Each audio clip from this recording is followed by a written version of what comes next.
Welcome friends.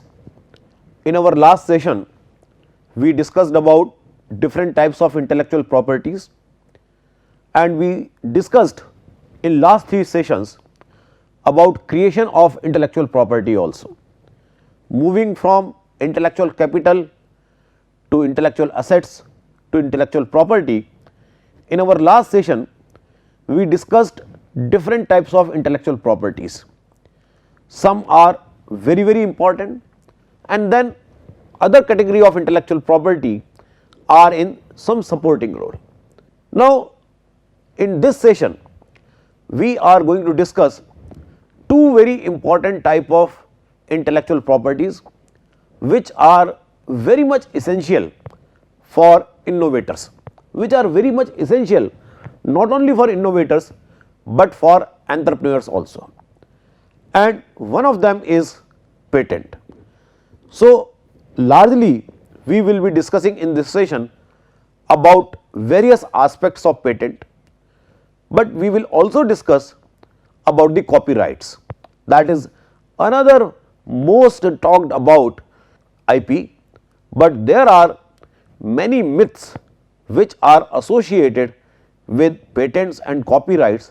So, in this session we will also like to see what are the facts and what are those myths. I request all the participants to actively participate in our forum discussions, so that because we all get confused about various aspects of patent, and you will find people around you saying their own version about patents without knowing the law related to patent, without knowing the law related to copyrights. People give their own versions, and since we are so much busy with our innovation, we are so much busy with other requirements of our business, that we hardly get any time to read law on our own. So, therefore, we remain most of the time trapped with those myths. So, this session should help us in overcoming those myths to some extent, but we all expect a peer learning using the forum, and in that if you ask more and more questions, so that will help each one of us to learn more about patent and copyright. In India, the patent system is in evolution stage, and we are learning, we are regularly developing new laws, new clauses, new amendments in our patent act. So, therefore, it will be very good if for this particular session we keep discussing, and we can have some examples also in our forum discussions about famous cases related to patents and copyrights. So, with this we are starting about the patents. Now, in our last to last session we discussed the need of granting the patent. Why should we have a patent granting system? And we discussed that efficient, effective patent granting system is very much essential for the economic development of a nation, because economic development of a nation is directly related with the technology advancement, and technology advancement is directly related with the investment in the technology, and investment in the technology should yield some kind of return on investment, then only new investments in technology development will take place, and therefore intellectual property laws are required, therefore protections are required, because this will encourage and development of new technology and industry. So, the basic idea, because the first myth is that this creates monopoly. The myth is monopoly, that if you have patent you are encouraging monopolies, but dear friends, this is not the case. The actual objective of granting the patent is encouragement and development of new technology and industry. With the patent system, if you have a efficient patent system, this will help more industrialization, more creation of jobs, more employments and better quality of life for all the persons, all the citizens of your country. So, therefore, that is the first important myth we need to clear, that it is not promoting monopolies, rather the patent is for the encouragement of technology. Because you see, it is very simple, you are not going to invest unless until you are going to get some kind of return, and those returns are only possible when your inventions are protected properly. You may have a debate that if I am developing something and some company is developing some very breakthrough research which should be uses for the commons, which should be uses for the masses. So, how patent is useful in that case? So, we will discuss that myth also in this session. Now, if I talk particularly of India, the patent granting system is based on famous Iyengar Committee report of 1959, though the act is known as the Indian Patent Act 1970, but the basic premise of that act is based on the committee of headed by Mr. Iyengar, which presented its report in 1959. The basic idea, the basic philosophy which is mentioned in that report, that is based on four important elements, and what it says, that the opportunity of acquiring exclusive rights in an invention stimulates technical progress in four different ways. So, this committee also of the view that giving exclusive rights, that is IPR, and this will help in stimulating technical progress. So, IPR, so it is not related to any particular IPR at the moment, IPR is directly leading to technical progress. Now, in how many ways that we see in this slide, that it encourages research and invention, that is first. Then it includes an inventor to disclose his discoveries instead of keeping them as a trade secret. When you are filing a patent, you are disclosing your research, you are disclosing your invention. Otherwise, if this system is not there, you will keep your research as part of trade secret.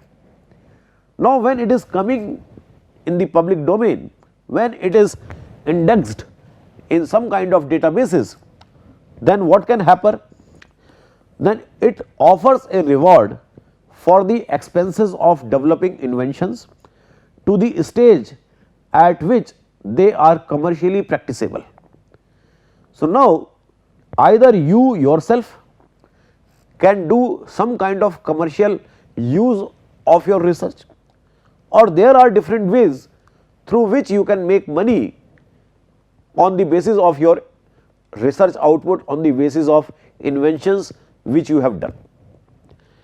Then it also provides an inducement to invest capital in new lines of production which might not appear profitable if many competing producers embarked on them simultaneously.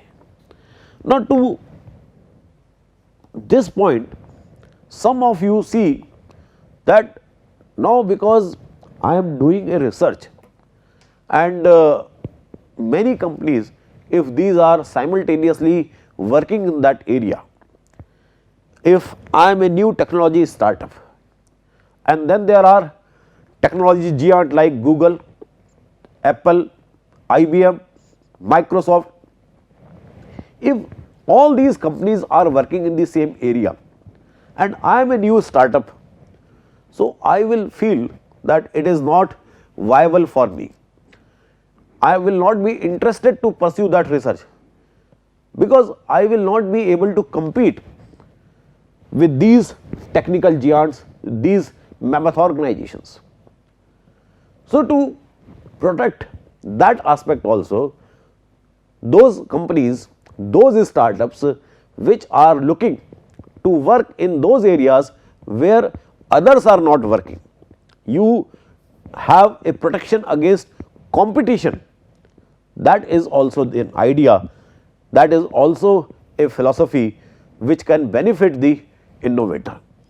And second and third are very important, that if your researches are not properly protected, then it is a trade secret, it will not come to the openness, and then it will not go for mass production, it will not go for larger commercial use, and in that case your research cannot help public.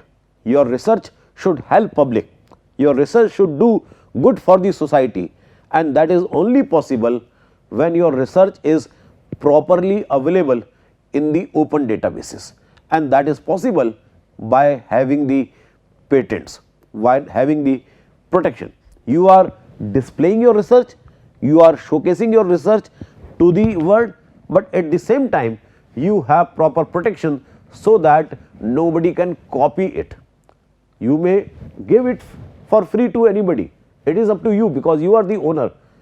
I am owning this land, so either I can invite you to have a house constructed on this land and I may charge some heavy amount for that, or I may give you this piece of land without charging any penny. So, this is up to me that how I charge, but unless until I disclose that this piece of land belongs to me, then there is no possibility of uses of that piece of land. So, these are important issues, important characteristics in which you will see that there is a clear way, there is a clear idea how patents can help society, how patents can help innovator also. Now, if you see the evolution of patents in India, so the earliest patent law which is available in India was of 1911. This is known as Indian Patents and Design Act, and we all know at that time India was under the British rule. So, this act came as per the wishes of Britishers, the rulers of our country at that time. After independence, there were first attempt to bring a new patent law in 1953, but because of improper time of bringing that law and all those things, that law could not be passed from the parliament. Then we discussed the Iyengar committee, and after Iyengar committee presented its report to the parliament, the report was sent to some joint committee of parliament, and it was responsible for presenting that law, that act on the basis of recommendation of the committee's report, and finally this Patent Act 1970 came into force on 20th April 1972. And after that, the very first amendment came about 30 years of its passing from the parliament, that is in March 1999, because we were a signatory of TRIPS, which is part of WTO, and India was supposed to oblige the TRIPS agreement, to honor the TRIPS treaty. So, amendments came. so that our Patent Act becomes in line, in sync with the requirement of TRIPS, because TRIPS was coming in force from 1st April 2000.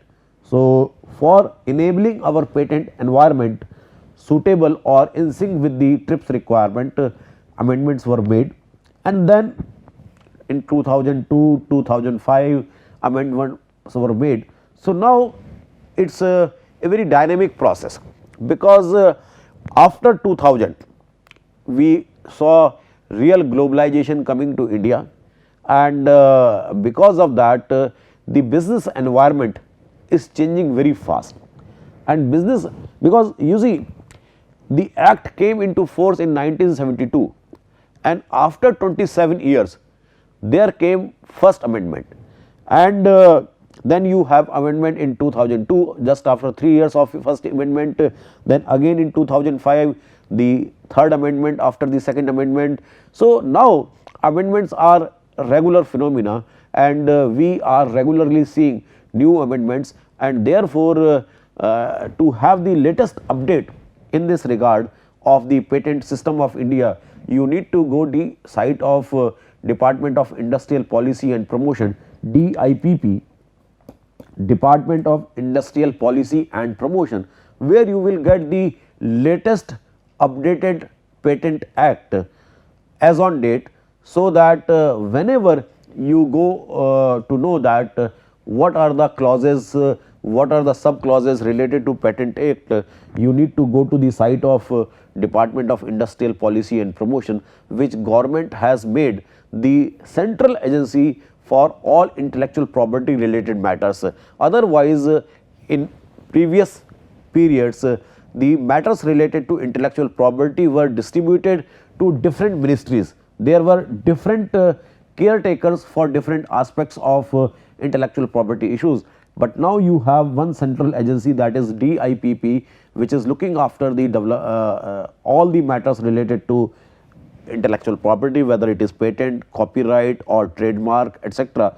All the matters are related to IP are handled by DIPP. Now, what is the process of granting the patent? So, let us see that very important thing, because getting a patent takes sufficient time. Time means it may take up to 3 to 4 years to take a patent, to grant the patent. So, you need to see in advance that today I am filing a patent, today I am submitting an application for taking a patent. So, it will actually be granted after 3 or 4 years. So, you need to be very proactive in filing the patent, because you keep filing, but out of your so many filed patents, many patents will be rejected. So, please, as a practitioner, I request you to file as many patents as possible if funds permit, so that your most of the claims will not be accepted, will be rejected, there will be oppositions on your claims. So, therefore, if you see that I am filed one patent and that is end of the story, please do not have this kind of myth. You will get that patent after 3 or 4 years of complete process, which is available on the screen, and this is a very time consuming activity. This is also iterative in nature, because you see there are 3 or 4 steps which are in sequence, but there are some steps where some kind of iteration is required. So, the first step is filing of form of application for grant of patent. So, first you go to the website of DIPP and download the form and fill that form. So, whatever fields are available in that form, you fill that. Then acceptance of application and grant of priority date.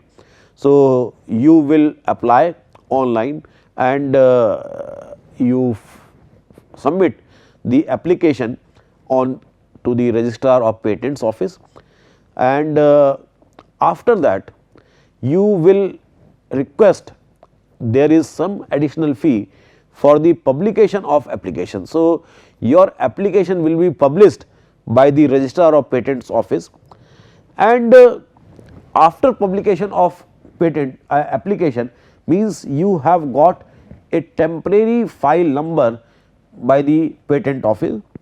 Now the examination of your application starts. Once your application is published, then the examination of your claim will start, and that is the activity of patent office.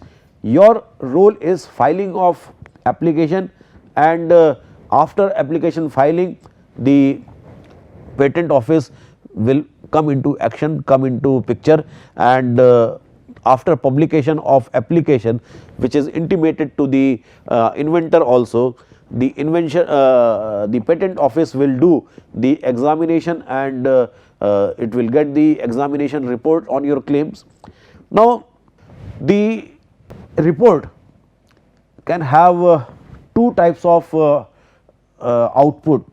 Now after consideration of report of examiner by the controller of patents and with some follow up actions also, first priority, if everything is okay, if your claim is accepted, claim with respect to three things. Please remember, we discussed this in the previous session, but three things are there on the basis of which examination report is based, that is novelty, non-obviousness, and third is usefulness. So if all these three criteria are available and there is sufficient justification for these three things in your claim, then examiner's report will be positive and it will be taken by the controller, and you will get the patent. So this is granting of patent, you will get the patent. It is also possible that when examiners are putting the approval process, they find that there is no novelty, there is no non-obviousness, the usefulness is not properly defined or it is not useful.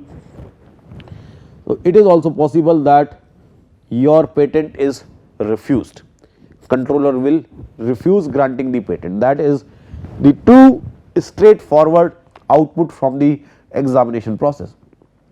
But it is also possible that you have a pre-grant opposition. The pre-grant opposition means that there are certain observations, there are certain issues on your claim by a group of people who have reviewed your application.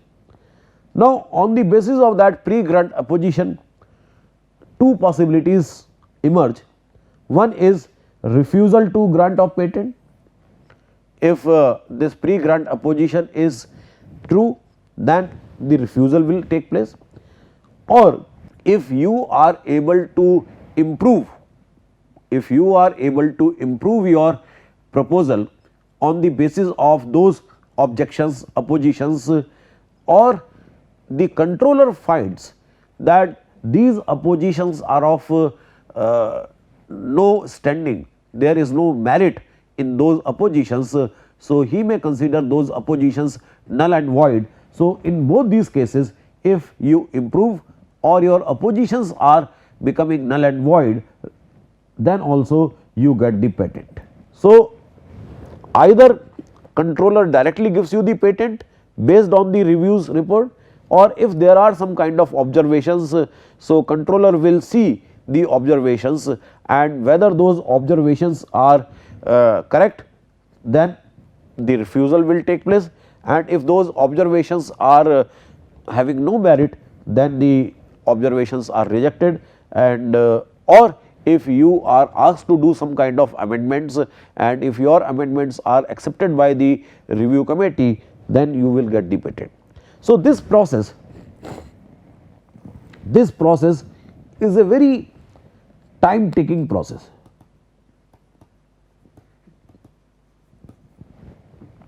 And it takes years, 1 year, 2 years, 3 years to complete this process. However, government is continuously trying to expedite this process. But there are certain limitations. The one limitation is non-availability of experts in different areas, because you want good examination reports.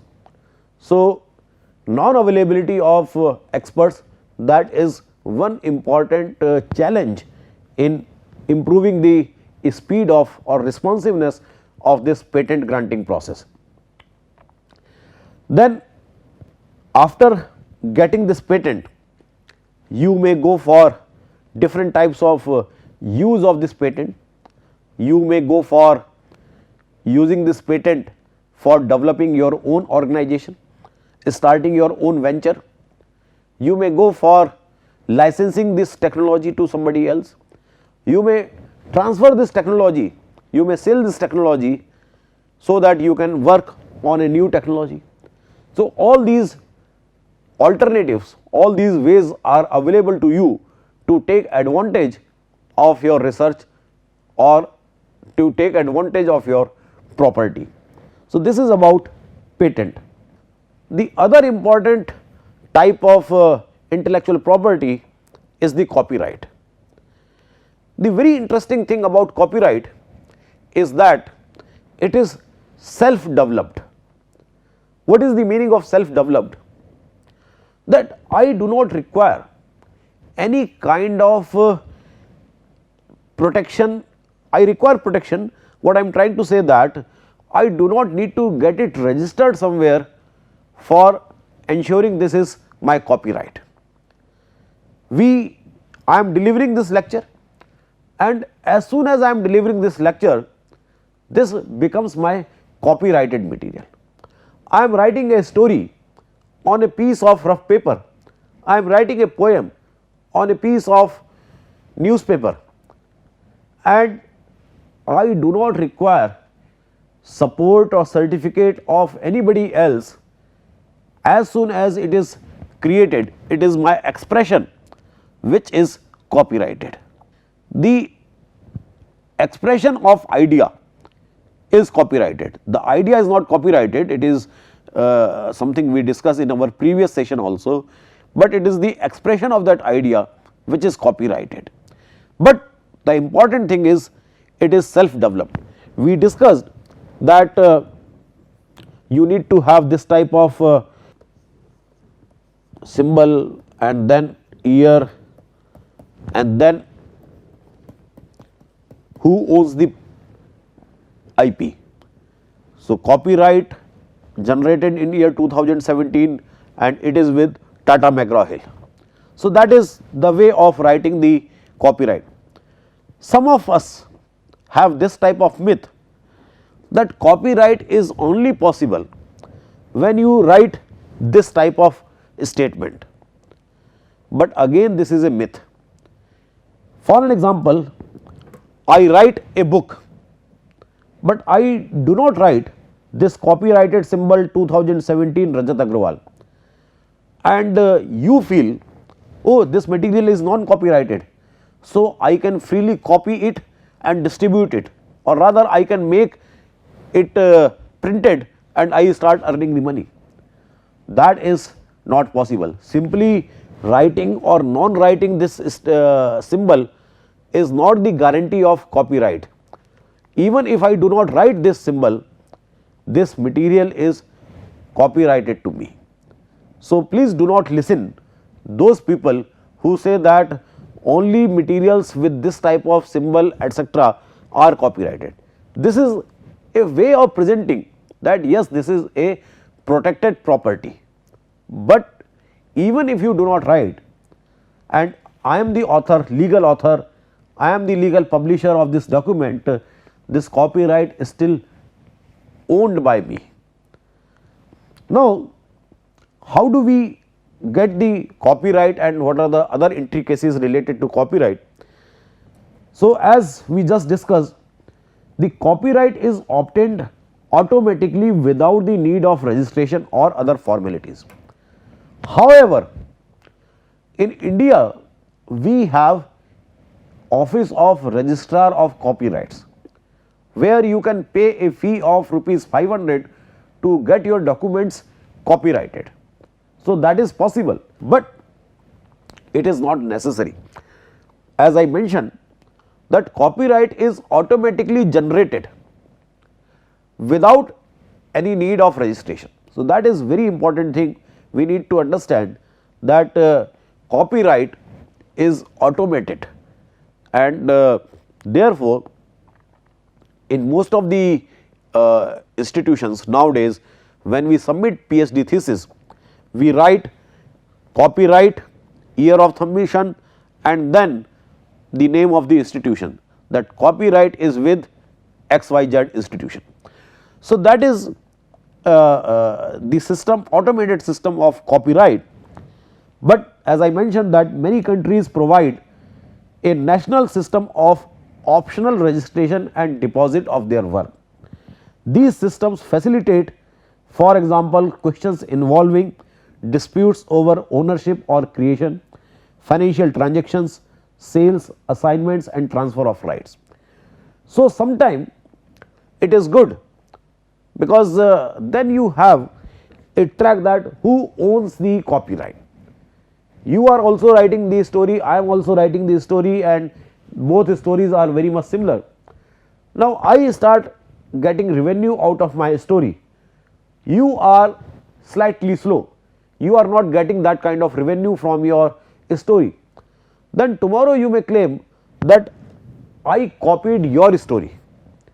Now, in the court, it will be difficult for you to prove that the story written by you is 1 month before then I published that story in a magazine or in the form of a book. So, therefore, sometime this system is required, so that if at any time you need to go for some kind of legal dispute, you can create a mechanism that how will you find that date of origin of that work, because whoever has done the work first, he or she will get the advantage of copyrights. You can also see the simple form of copyrights when we write a research paper. So, since I am writing a research paper, this copyright of that research paper is automatically generated and it is with me. But when I am putting that paper to a journal, and when that journal is publishing that paper, so journal asks me to transfer the copyright, and in that case I sign an agreement to transfer the copyright to that journal. I did not get the copyright by registering that paper to some agency, because I am the author. So, this right of copyright is automatically available to me, but when I am giving that paper to some journal, I need to sign that agreement to transfer this copyright to that publisher. So, that is with copyright. So, you need to see that somehow create a mechanism where you can track the origination of various manuals, various documents, various reports, various brochures of your organization, because all these things are under the domain of copyright. And another thing is the patent, for which you need to get registration through the controller of patents in India. So, we discussed in detail in this session about two important types of intellectual property. One is patent and another is copyright, and our focus was primarily that development of patent and development of copyright within the Indian law system. So, with this we come to end of this session. Thank you very much.